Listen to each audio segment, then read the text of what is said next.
Awesome. So market is going through a shift. Uh, Buyers are expecting that it's going to crash, and it's not going to happen. You're going to get a mixed reaction from different people. You go on YouTube, and there would be some people on the YouTube making videos, and the thumbnails are going to say 40% discount Florida market is crashing. None of that. Market is still good, uh, especially the market that we are in. We are in the Tampa market. Okay. Yeah. So it's a good market. There is an influx of people. There are jobs. There is the economy of Tampa is good. Now, I'm not going to say the same thing about Miami or Orlando or Melbourne or Ocala, because those are different animals. But Right. as long the Tri-County area where we are, Hillsborough, Pinellas, Pasco, we have a closing tomorrow. We have a closing next week. My agent has two closings this week. Another agent is closing a transaction next week. So that means the market is moving. Now, yeah, Yes. if now people are talking about the COVID craziness where you put a for sale sign and you have 20 people making offers and trying to bid on it. No, that craziness is gone. And I don't see that craziness coming back anytime soon. Good. But I'm very confident about the Tampa market.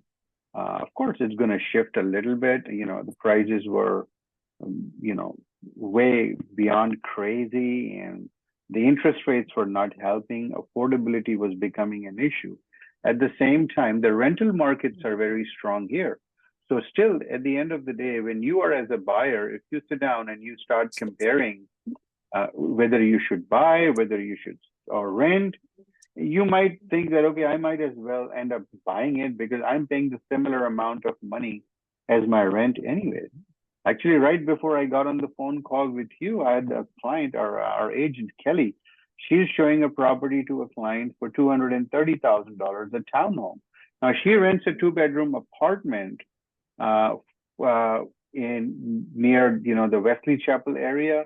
And I think Mm. she's paying like $1,900 for it. Wow. And when we did the math for her purchase, her payment was coming to $2,030 or something like that. So, you don't go wrong when it comes to this. Uh, Right. the market of the higher priced properties are going to suffer a little bit, uh, because at the time of the election, that's also a thought process for many people. They want to see what happens and things like that. Yeah, it Um, makes sense. so, so when you're talking about higher price property, $700,000, $1 million, then yes, those sales will get affected a little bit. But your standard, your cookie cutter, your basic first time home buyer or single family home, anywhere between 250 to $500,000, those those transactions are going to move. Those properties are going to move. They are moving actually. So it's really not something that you have to go by the data. It's moving. People are closing loans. Title companies are busy. Mortgage companies are busy. But again, they're not doing jumbo loans. They're doing these regular transactions, $300,000, $400,000, because even at these higher interest rates, first of all, these are not high interest rates. These are the regular interest rates. Mm. So we need to educate the people. People, people, have very short-term memory. They remember the COVID interest rates, but they don't remember before the COVID. It was around the 7% market anyways. Now, yes, granted, when it was 7%, the cost of the home was less. The cost of the home has doubled now, almost doubled in most areas. So yes, that affects the affordability. But at the end of the day, uh, these are normal interest rates. This is what I bought my first home in 2000, and I paid 8 point something percent on a 3-year adjustable rate mortgage. It wasn't even a 30-year fix. Okay. Wow. Wow. So, so we have been used to this. This COVID special actually messed people up with the interest rate. Yeah, big But time. Yeah. it's not coming back. It's never going to come back. So if you ever meet with a client or a buyer who says, "Oh, I want to wait," then you tell them why. You ask them why you want to wait. You know, Okay. this is a good question for you to ask why you want to wait. And then if they say, "I'm waiting for the interest rates to go down," tell them they're not going to go down. Well, I mean, they can go down 0.5%, maybe 1%, but they're not going to go in the twos and the threes and the fours. No, no way. Yeah. Uh, and if they do, if the Won't be for interest a rates, long time. if they go, the interest rates go down by 1%, guess what? The price of the properties will go up. Yeah. Because in the American people do not buy property for their worth. They buy the property, how much it's going to cost them per month. Right. So this is what a consumer thinks, okay, well, how much it's my monthly payment is going to be. And if that monthly payment makes sense to them, they will buy the property. Yeah, yeah, that's where you get the bidding war. But oh, That's where you, interest rates are low. Oh, let's just go and buy it. Whereas right now there's not much of a bidding war because because right now the interest rates are high and people are just kind of waiting, waiting, waiting, and waiting. Whereas, you can just use that to your advantage if it drops later on, like whenever that drops, you could refinance it. But from what you're telling me, it seems like it won't be for a while. I mean, the thing of it is, see, so right now we are actually getting a little busy with the refinances. Hmm. Last year, around this time, we closed transactions and those loans had closed at 7 point something, higher sevens, and those were government loans like VA loans. Now Right. those people are, I just got this approval not even half an hour ago. The same loan, which was at 7.675, 7.25, I'm getting it refinanced for 5.75%. The Hmm. borrower is going to save $200 a month on their payment without zero out of their pocket. Everything is going to be rolled into the new loan amount. What can you ask for? That's $2,500 a year saving. Over the term of loans, it's $72,000. That's a lot of money. Right. Yeah, So, definitely. so refinancing is definitely a good option as long as you can save 1%, at least a percent. But if you can save more than 1% on the loan amount, I mean on the interest rate, then it's worth for you to refinance. Awesome. Awesome. Yeah, yeah. So, That's good to know when I actually go and reach out to people in regards to buying a home, since right now I'm the referral agent and referring people to buy a home. I mean honestly, well, just to give you my current situation, I'm actually, because I have a W-2 job, but I'm trying to get another job so I could get more income, more paid income, right? Like fixed income. So then I could pre-qualify for a home that's worth a little more. So once I get that new job, then I'm definitely going to be looking again, to see if I can get something, because right now I pay very, very cheap rent at my friend's house. I only pay like $1,000 a month, and I have a little office space. I have my own room, and it's like a 1,700 square foot home in a really good oh area. wow. Yeah, yeah. So I pay like super cheap. I have a great deal, but eventually I'm gonna want to move out. I'm not gonna be there forever. So, but I know I need that um documented fixed income right now because, as you know, I have my video business too, but that hasn't is not consistent enough for the bank. Even though I presented them the financials that I've had for it for the past couple of years, it's not consistent. So I'm just like, you know what, I have this job with this W-2 that honestly is a piece of cake, right? So I'm able to do a lot of things while I'm working at the job, but I still need to prove that income, and whatever the banks and the lenders see on paper, that's what they're going to lend So on. So I that's my mean, plan. why didn't you even discuss it with me? I mean, what was the issue with the financing? Oh no, I think we did discuss it. We did discuss it a few months ago when I was looking at the Oh, so this townhome. is not recent. This was No, a no, no, while no, no, ago. no. No, no, yeah, exactly. Okay. This was a while ago, while ago. Yeah, yeah, exactly, exactly. So, and trust me, anything new that comes up, I'm going to you because Okay. I know we Yes. talked Yes. about it before, but yeah, just to keep you updated. Because yeah, like I know eventually I'm going I need to use that license to my advantage, and I want to make sure, for the referrals too, that I'm telling people and then guiding them in the right direction and seeing like where the market is to buy, because eventually I still would want to buy even though that the interest rates are high, but yeah, just trying to find those people is kind of a challenge in a way, if like unless, and that's why I wanted to talk to you about and how you would do it, and what advice you would have for me on that. So you're talking about working on your referral business, right? Correct. Okay. Now, sometimes things just happen for a reason. Uh, the referral business has been in existence for years, since the day Right. of real estate. Okay. But in the past 6 months, it has gained so much popularity. It's unbelievable. Really. I actually have created a training program for agents who Hmm. simply want to do referrals. Okay. Nice. Uh, and for the past 2 weeks, like I told you, I was not here, so I had a lot of free time. So I have put together some training material, which I'll be happy to share it with you. Uh, if you really have a part-time job, or if you have any other job and you are doing real estate simultaneously, my friend, referral is the way to go, because Awesome. Awesome. because right now the compensations are going low, becoming low and low. So back in the Hmm. days, it was 7%, it went down to 6%. Now they have trickled down to 5%.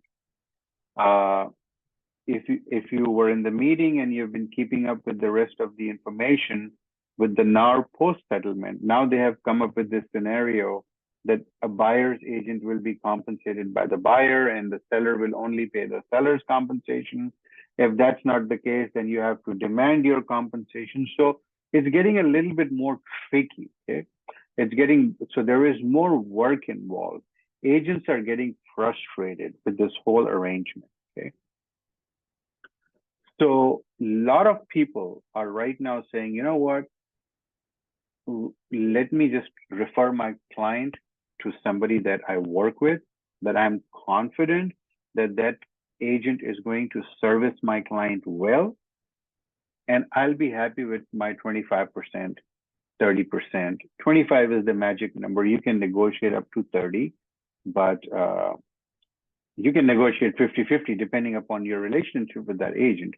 But the general market standards are 25%.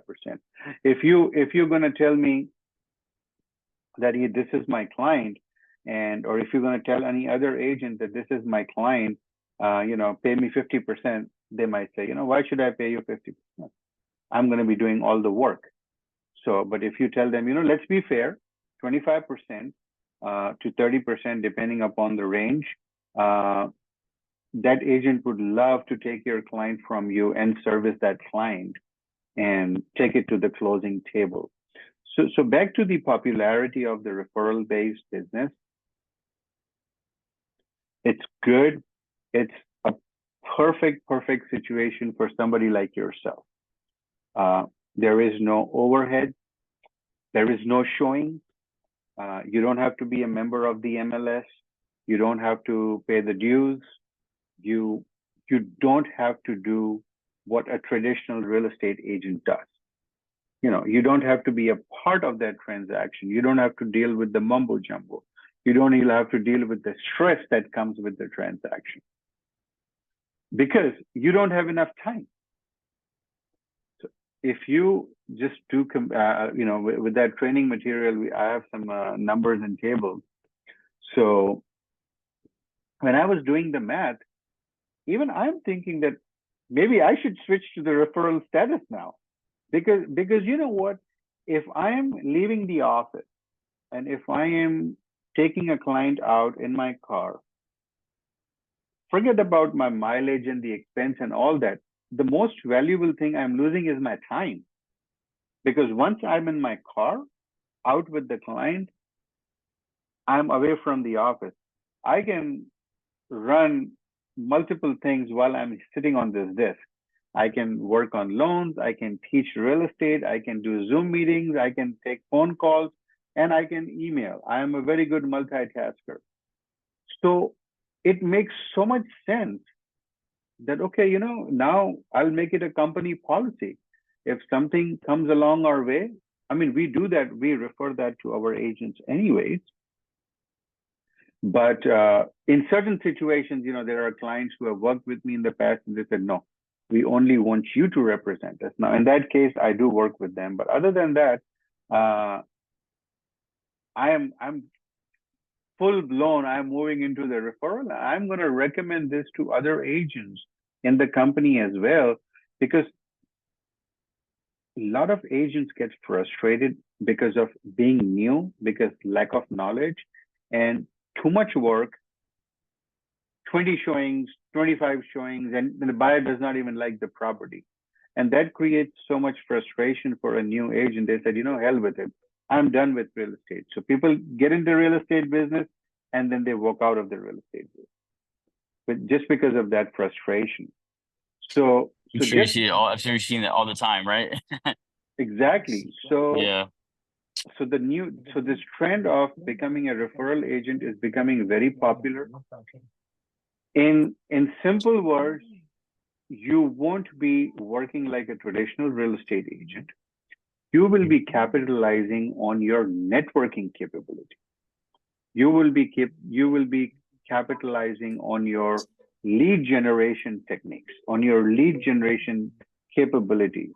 And then Mhm. you already know that you are in the right environment with the right agents and the right company. Right. They will close that deal, unless and Right. until Right. unless and until something happens which is out of our control. We will close those deals. So it's very good that you have been thinking about it, and you want to go into that aggressive mode. So tell me, what is in your mind? What have you conceived so far about getting in this? So, I know you so just what I got your license, so everything is new for you, so it's fine. so what I've thought about is, 'cause you said that it's not like a traditional real estate agent, but I was thinking, I'm like, okay, how am I gonna get the people who want to buy a house or want to sell their home, right? Like, would I have to just knock on doors and just leave cards out in apartment complexes because those are the ones that are clearly renting, you know? How would I generate a list of people who are non-homeowners who are thinking about buying a home? So I'm here thinking, I'm like, okay, there's ads that you can run online, but if it's not ads, how can you do that in person? Because I feel like in person would probably be the best, just because I feel like with an industry like this, it's more trustworthy. And Hmm. online, I feel like online can still work well, but I think in person too, I would want to do that as well, because with anything that I do, like I don't just do it online. I'm also very active in person. But for this specific one, I'm like, how would I even find that market, other than asking random people that I know that, hey, do you want to buy a home? So like, is there a way you could target that, or how would you go about it? That's what was on my mind. Okay. All right. So in other words, you're looking for basic guidance as to how should you structure your business model, correct? Correct, correct. Like, should I even send mailers, cold call, yeah, correct. Okay. I hear you loud and clear. So there are multiple ways of what can be done. It purely depends on your involvement, how much time you want to dedicate towards the business, how much money you want to invest. Because you have to understand this is a business. When you are getting your real estate license, whether you work as a traditional agent or a referral agent, you're basically starting your own business. You have to have that business mindset that you won't get a paycheck. You won't get a paycheck every Friday, every 2 weeks. You Right, hunt, and then you will share. So right. I'm actually going to quickly share something with you. Yeah. Um, I know are you on the iPad or on the phone? I'm on the phone, but I'm gonna actually switch to my laptop here right now. Okay. So give me so it's gonna be way better.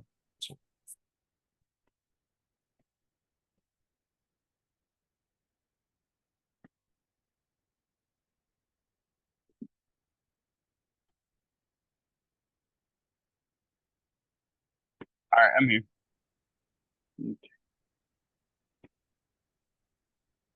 So what do you see on the screen? 90-day action plan. Okay, all right. So this is just one of the documents. And once I have compiled everything, I will be happy to share that with you. And if you're interested, I'm actually going to hold, you know, maybe 4 sessions, 3 to 4 sessions, which are going to be strictly geared for the referral business. And it's going to be no cost to our agents. And then you can just go and join us on our meetings, and the recordings are also going to be available. So I'm going to skip. So this 90-day action plan was to basically if you're starting your real estate business initially, just part-time, 25 hours per week. We don't want you to work 40. If you work more, you will reap the benefits. But as of right now, most of the referral agents already are committed with some profession, some business work or job. So I always believe that they should switch gears into, like a part-time situation. So we already kind of talked about what the referral agent does. You being a referral agent, it's your responsibility to generate the lead, and you refer that lead to an active agent in the company, and you're good to go. That agent, whenever that closes the transaction, they get paid and you get paid at the same time. First 30 days, it's kind of basic, which this presentation is geared for agents who are brand new, who have absolutely no knowledge, but you've already got your license and everything, so you're good to go. Business setup, we do recommend, it's not compulsory, but I do recommend that you should have an LLC setup for your business, for your real estate business, that protects you from a lot of liability. Again, this is not something that you should do right away, but something you may consider. It has definitely tax advantages for you. You can write off all your business related expenses and have a less taxable income. And on top of that, you will have a legal protection against any kind of liability, versus if you're out there on your own, then you're personally liable for many things. Yeah. Okay. So research and learning is what we are doing right now, what you are doing right now. You're researching into what the referral business is going to be, what needs to be done. And the learning is actually a constant process, not just week 2 or week 1. This is what I would expect from people to do in the first week of their starting their business. The next thing is the CRM. This is by far very important. So do you use a CRM right now? I have one set up. I have a Go High Level.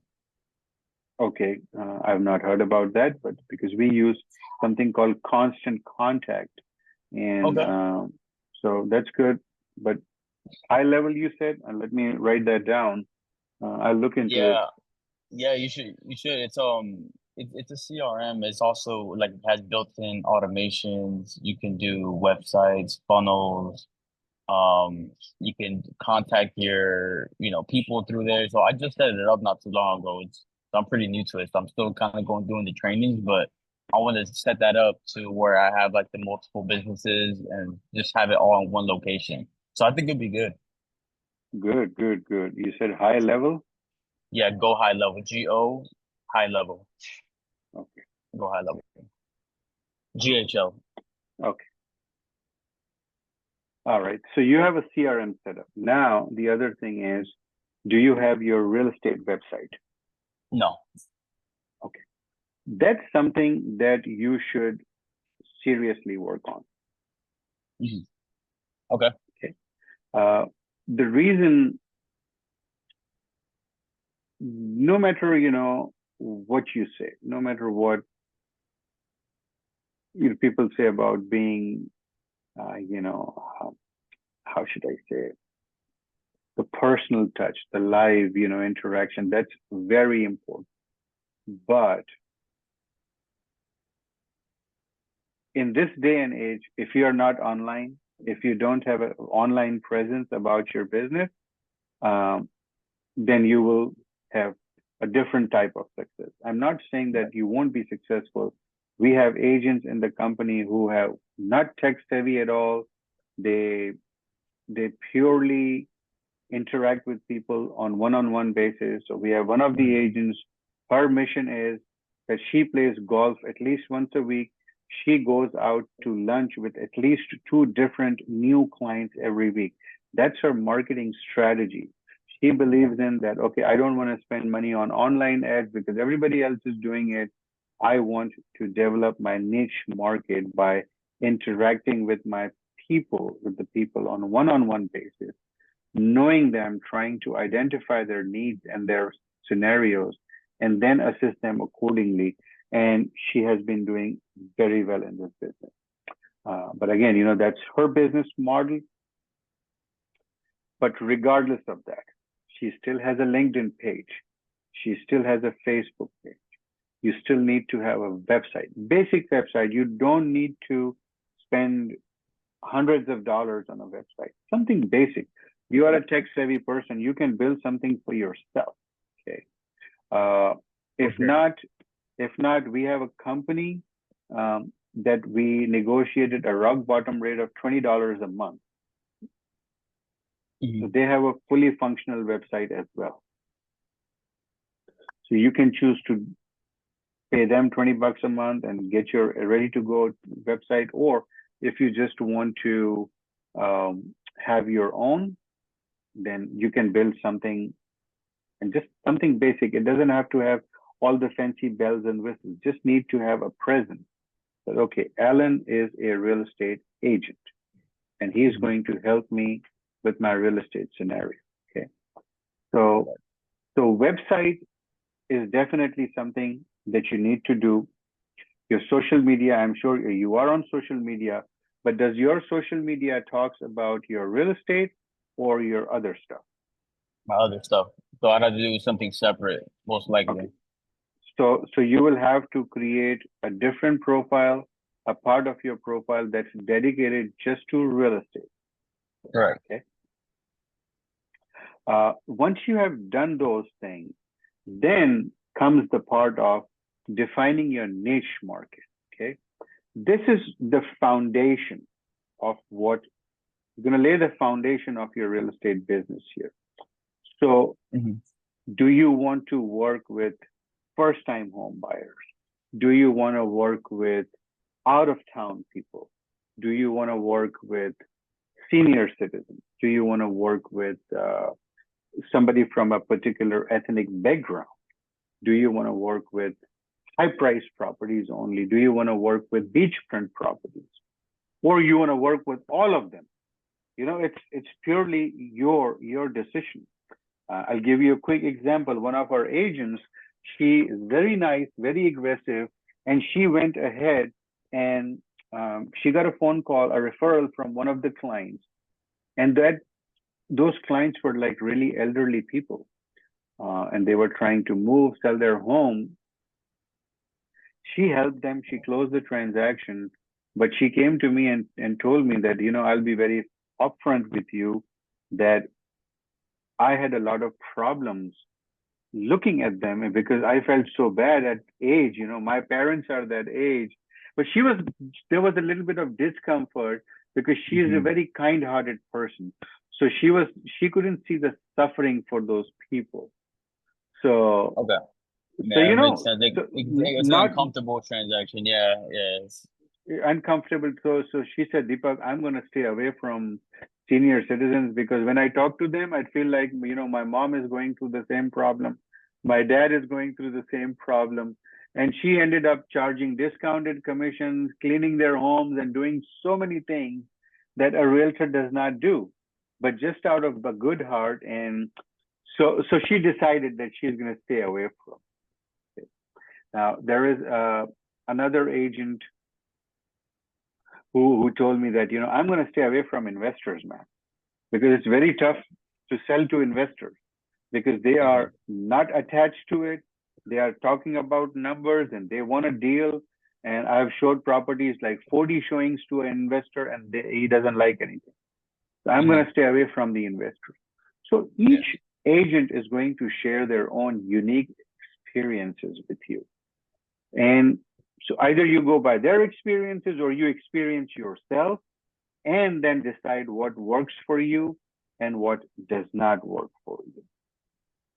That's the best way to experience it yourself as well. Because we can BS all the way with the rest of the world, but we have to be honest with each other. So we know what our own capacity is, what we are good at. Okay? So I already know what my weaknesses are. I already know what my strengths are. So do a SWOT analysis for yourself. Find out what your strength is, what your weaknesses are, what your opportunities are. Okay?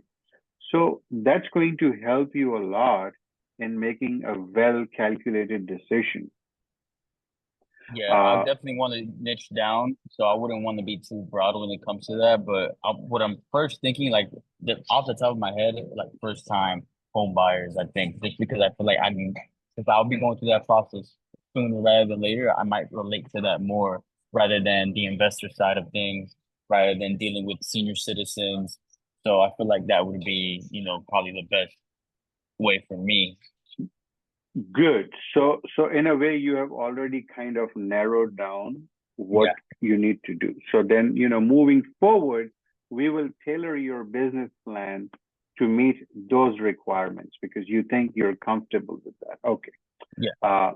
The initial agent outreach is what you're doing right now because this training material was somebody who is not familiar with other agents and who has no contacts.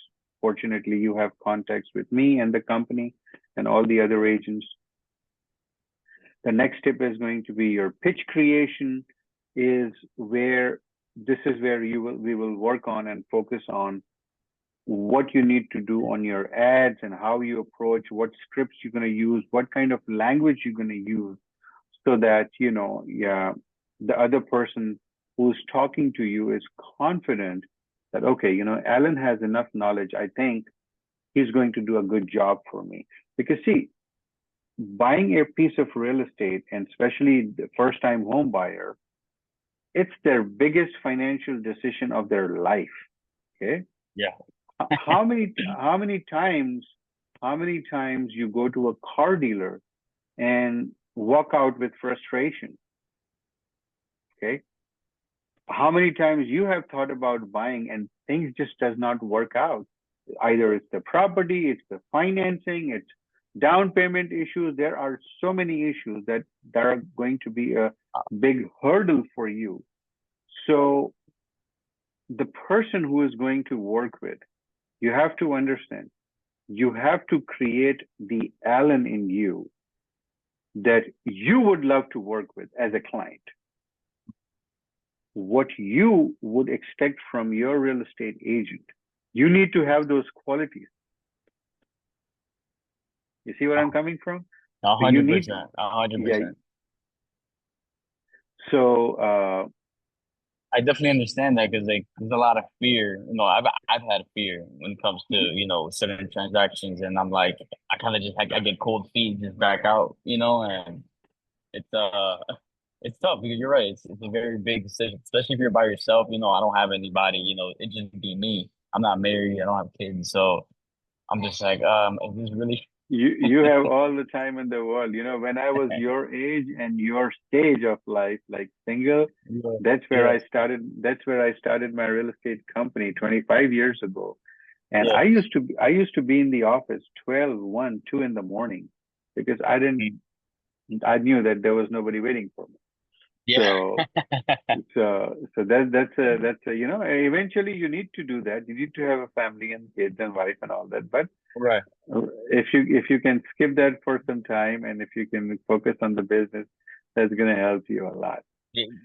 Trying to have that set up so when I do have that, I'm like, all right, I'm already set up in a way so that I can just lead them easy. Good. Yeah. So we talked about the business goals and everything. Social media and outreach is going to be good. Would you be interested in attending these training sessions? Yes. Okay, all right. Then I'm just Mhm. going to quickly skip through a few things because again, I don't want you to be on the phone for a long time, and then probably we'll do an hour and a half sessions, and then we will go through all this training material in details so that, if you have a query and step-by-step process. But yes, to focus on, we already talked about that, define your niche market, first-time home buyers, luxury clients, etc. You already know you're going to work with your first-time home buyers. The social media and outreach is where you need to start today. As of today, you need to create your LinkedIn, your Facebook, your Instagram, your post content.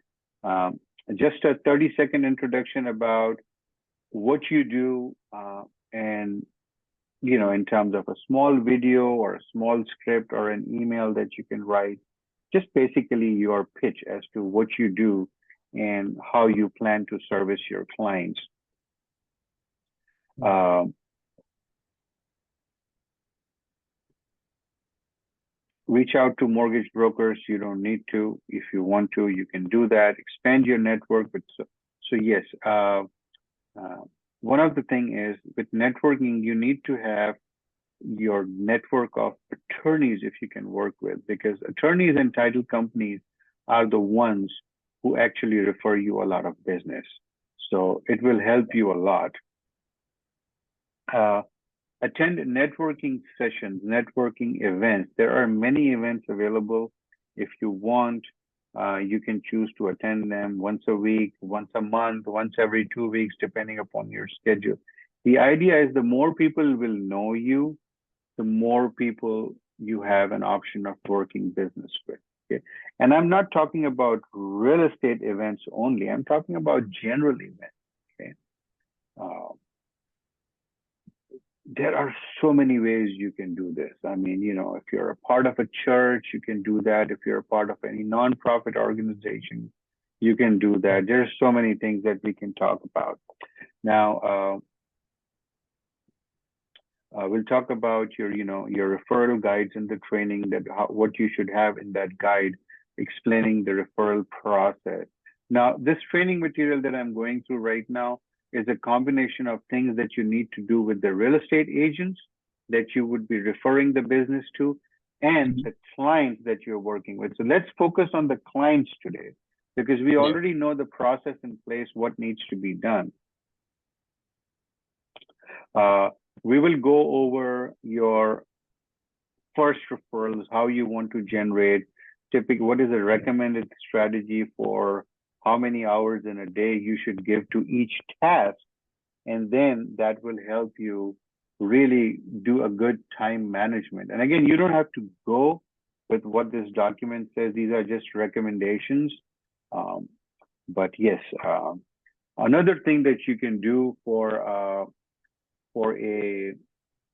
first-time home buyer seminar, you can do Zoom seminars, just like what we are doing right now. You can Mhm. advertise those, and don't expect that on your first seminar that you're going to host, you're going to have people. No, there is a possibility nobody might show up. Okay, but try to at least have those on a regular basis. Uh, if you want, I can be a part of that seminar for you, helping you as a lender, being as a broker inquiry. You do the work, and if anybody has a lending question, anybody wants to pre-qualify, anybody has a query about, okay, how will I get a loan? What is my down payment going to be? So until you are ready to answer those questions, I will be happy to assist you with that. If you're Okay. interested, we can definitely team up on that. Okay, that'd be So awesome. hosting webinars and online Zoom meetings are a classic way of doing it, Yeah. because when you can even host. Now I will give you the permission, if you want to host, just like a lunch and learn we did for the agents that you attended. Yeah. If you want to host a lunch and learn in the office for a client, a first time home buyer seminar, go ahead, plan it. You have my permission. Use the office, and we'll order some snacks for them, and have them come in for a couple of hours. You talk about what you can do. We can talk about how we can help them with the lending side in getting them their mortgage, down payment assistance. Most of the first time home buyers don't have the money. I can get them the money. I know where to find the down payment assistance. Okay. Awesome. So Awesome. that's going to work a very hosting webinars and seminars is a amazing idea. Yeah. It it gives you results. It gives you results. Okay. And Gotcha. then, of Okay. course, once we do that, then we will go through the process of the follow-up system. You have the CRMs. You're a tech guy. You probably know it better than me how to work around those leads. Uh, and then, keep on tracking, keep on working constantly to see what should be done. Did you get your business cards made? I didn't. I did not. Oh, I want to design them, but I think do you guys design them at all or make them? well, well, the thing of it is, we use a company called Vistaprint, and we Okay. have some templates. If you do, you want a picture card or do you want a A just a picture regular? card would be a picture card So would be good. so send me that picture, and what I'll Okay. do is I will upload it in that template and send it to you, and then you can edit it whatever way you want it, and then just order it, and we'll Okay. order it for you. That's not a problem. So Okay. because Awesome. Thank you. you are so that's going to help you a lot. Business cards and social media profile and online presence. These are the first three things that you have to work on.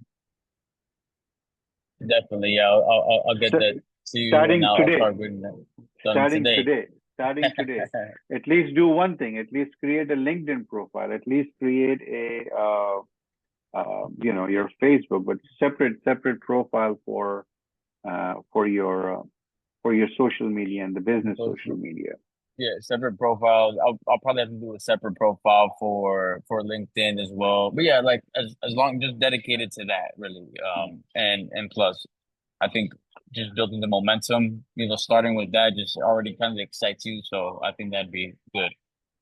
Perfect, perfect. And then other than that, um, once you have created that, how many people are in your sphere of influence, in your database, in your phone book, in your address A book, in lot, their email? When you a say a lot, lot, how many? hundreds. Hundreds. Okay. Now, do any of those 100 people know that you're in the real estate business? Not all of them. No, I honestly barely any of them. Only a select few know I have my license, but that's it. You have your license, but they don't know that you are in the business, Right, right, correct, right? So, right. so we need to work on the basics. We need to let these people know that Alan is in the real estate business. Hmm. That's the first thing that we need to do. Okay. So, in order for us to achieve that, let's work on your social media. Let's work on your business cards, and let's design some basic emails about introducing yourself. Okay. Okay. Uh, Emails, text messages, whatever you feel you're comfortable with and it's going to work. Um, and it takes time. It's not going to happen overnight. Okay.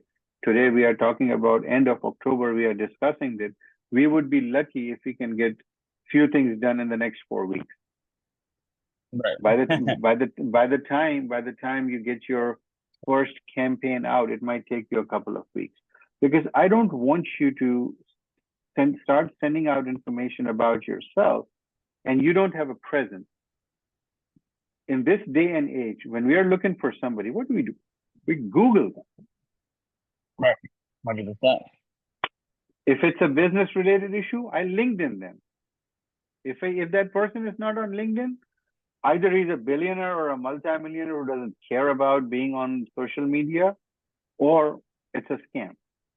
So a good social media profile will will create a good impression about you, about your services. I was gonna ask you if you have any properties listed or that they need some video work or just anything with like drone footage, you can just contact me and I'll go. You know, I it's will, I'll I will, and no, no, like it's no charge whatsoever. no, no, I'll it's go, no, no. I'll We'll, film it and everything. we'll pay you whatever your fees No, are. no, no, no, It's no, no, no. it's Let so me funny. know because that will help out when I go and start posting it because the way I would the way I position at least my video page, like I'm all about the storytelling aspect of it, right? So I want to provide that storytelling aspect of it to the real estate side so I could be more personable with my audience whenever it's time to actually reach out to them. So to filming those, getting more of those videos, because I have some real estate videos. I've done real estate videos before, but you know, more the merrier at this point. You know, if I can get attach a good story to it to any of your clients, any of your What prospects, I think that'd be great.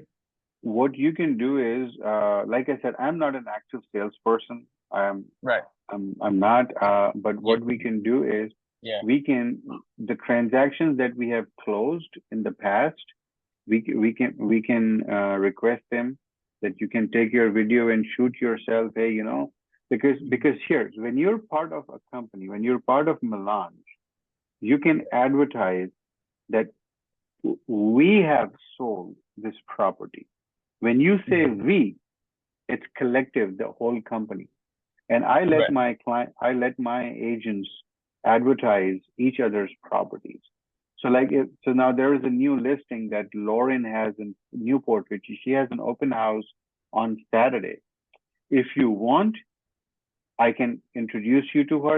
I think you met her at the office lunch I and might learn. have. I might have. So Mhm. if you are interested, you can go and shoot your video at that property. Hey, this is what we are marketing. This is my associate Lauren and Cece. They are the listing agents. I'm Alan. This is a property. Blah blah blah blah blah blah blah, and shoot it off. Yeah. And even if I can get like 5 properties in just one day, I can go to each one of them and just Hmm. film, knock them out. I'll do some good stuff for sure. You know, In that I've been case, doing that for a while. I think we don't have any 5 active listings right now. But what we can do is, in the next couple of weeks or so, we can schedule a weekend and then probably go to 5, 6 properties that we have Yeah, closed and just ask them for their permission. Can we come in and just shoot the exterior or interior if possible? I mean, some of the listings we already have some videos that you can incorporate. I can give you the videos and the pictures for them, and you can play around with them and just mix it up with them. So we have sold quite a few millions of dollars worth of real estate, so you can capitalize on that. And awesome. I give permission to my agents to go ahead and even use the company properties that we have listed collectively. When you say we at Melange have sold this property, so you are a part of the Melange, so you definitely are authorized to use that. Awesome. Yeah, definitely, definitely. Yeah, let them know, and more than happy to work with them. And I'm excited to see because I feel like we leverage our skills, and what we're best at, everybody wins, everybody eats. Good. So, in terms of your working hours, what are the best timings to attend the training sessions? Really Monday through Friday usually. Like what I work remotely and like anything with video, like I do a lot of admin work. So if I do videos for clients, I have editors that I just dish out the editing to. So I'm not really doing a lot of the editing. So I would have time during the week, Monday through Friday, to do a training because Later part of my the full day, time. later part of the day. Yeah, yeah. Like around this time is good. Okay. All right. Perfect. Okay, let me see how my schedules are. Let me work on, because like I said, I just started realizing the importance of this referral business lately a lot, because everybody's been asking me, we have 4 or 5 agents who just switched from the traditional brokerage to our referral side, just like you. Wow. And they said, Wow. it's getting too complicated. Tell me what is the best way for me to still do something, help my clients, make money, and not deal with the craziness. So we Yeah. said, okay, and that's why we formed Melange Real Estate Associates, which is the real estate referral company. So that kind of just brought that idea in mind, and I was surprised when you contacted me. I said, okay, great minds think alike. I guess I'm thinking of It, something, and he's God asking has a me for the way. same. God has a way. God has a way. Just like you said in the So beginning of the call. good. So I think let's focus on that. Uh, Try to catch up sometime middle of next week, preferably a Tuesday. Wednesday onwards, I'm tied up with some family situations, but I'll be in the office. But preferably on a Tuesday or so. Let's reconnect on Monday. I mean, you can contact me anytime on the Yeah. weekends as well.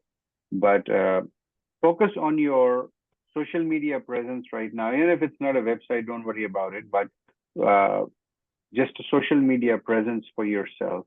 And then let's put together a game plan, talk again, and start your training process.